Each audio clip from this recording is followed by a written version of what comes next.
नमस्ते साथीहरू, आज चाहिँ फेरि एकचोटि आइसकेको छु।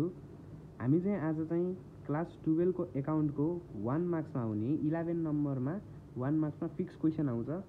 त्यो चाहिँ एकदम इजी तरिकाले 2 मिनट्सको भिडियोमा चाहिँ सिक्छौँ है। 2-3 मिनट्सको भिडियोमा सिक्छौँ। यो लेसनको नाम चाहिँ इकोनोमिक अर्डर क्वान्टिटी हो। यो चाहिँ 11 क्वेसन नम्बर 11मा फिक्स आउँछ है। यसको लागि चाहिँ हामीले दुईवटा फर्मुला जान्नुपर्छ है। दुईवटा फर्मुला चाहिँ के हुन् भन्दाखेरि चाहिँ इकोनोमिक अर्डर क्वान्टिटी निकाल्ने फर्मुला √2AO अपन C यो एउटा फर्मुला हो। अनि अर्को चाहिँ के जान्नुपर्छ, नम्बर अफ अर्डर, यो भनेको A upon economic order quantity. अब AOC भनेको चाहिँ के त भनेर चाहिँ मनमा जाग्यो भने चाहिँ A भनेको चाहिँ एनुअल रिक्वायरमेन्ट हो, O भनेको चाहिँ अर्डरिङ कस्ट हो, C भनेको चाहिँ क्यारिङ कस्ट हो। अब यस्तै नाममा चाहिँ हामीलाई क्वेसनमा दिएको हुन्छ। हामीले A भनेको के हो, O भनेको के हो, C भनेको के हो चाहिँ आफै बुझेर चाहिँ भ्यालु पुट गर्ने हो। ओके, अब चाहिँ हामीसँग यति कुरा जानिसकेपछि A upon EOQ number of order निकाल्ने फर्मुला, √2AO अपन C भनेको यो दुईवटा फर्मुला जान्यो भने चाहिँ हामीले क्वेसन सल्भ गर्न सकिन्छ। अब हामी जाउँ यो क्वेसन सबैभन्दा सुरुमा सल्भ गरौँ 2081 सेट/B B/C को क्वेसन नम्बर 11 है। यहाँ के भनेको छ, if number of order is 6 times and economic order quantity is 3000 kg find out annual requirement. हामीलाई के निकाल्न भनेछ, एनुअल रिक्वायरमेन्ट निकाल्नु भनेछ है। एनुअल रिक्वायरमेन्ट A निकाल्नु भनेछ। हामीलाई नम्बर अफ अर्डर दिएको छ है। नम्बर अफ अर्डर दिएको छ, नम्बर अफ अर्डर 6 टाइम्स दिएको छ। हामीले 6 टाइम्स लेखिदेऊ है यहाँ। अनि हामीलाई चाहिँ इकोनोमिक अर्डर क्वान्टिटी है, इकोनोमिक अर्डर क्वान्टिटी पनि दिएको छ है। हामीलाई इकोनोमिक अर्डर क्वान्टिटी EOQ पनि दिएको छ। कति दिएको छ, 3000 kg दिएको छ है।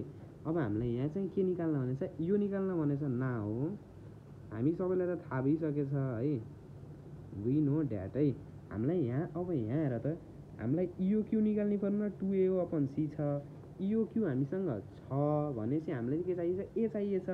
हामीसँग हेर त सेकेन्ड फर्मुलामा नम्बर अफ अर्डर छ, EOQ पनि छ, A छैन। ल यही फर्मुला लगाइदिउँ।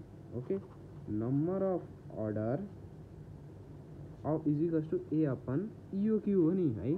EOQ कति छ, 3000 छ, A छैन। नम्बर अफ अर्डर कति छ, नम्बर अफ अर्डर 6 छ भनेपछि हाम्रो A भनेको चाहिँ कति आयो, 18000 एन्सर आयो।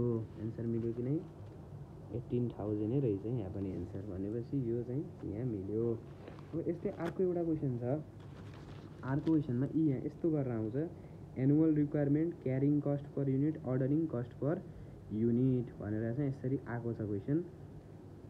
यो क्वेसन चाहिँ सल्भ गर्नको लागि चाहिँ के गर्नुपर्छ भन्दाखेरि यो चाहिँ हाम्रो 2080 GIE set A, 2080 GIE set A मा आएको छ।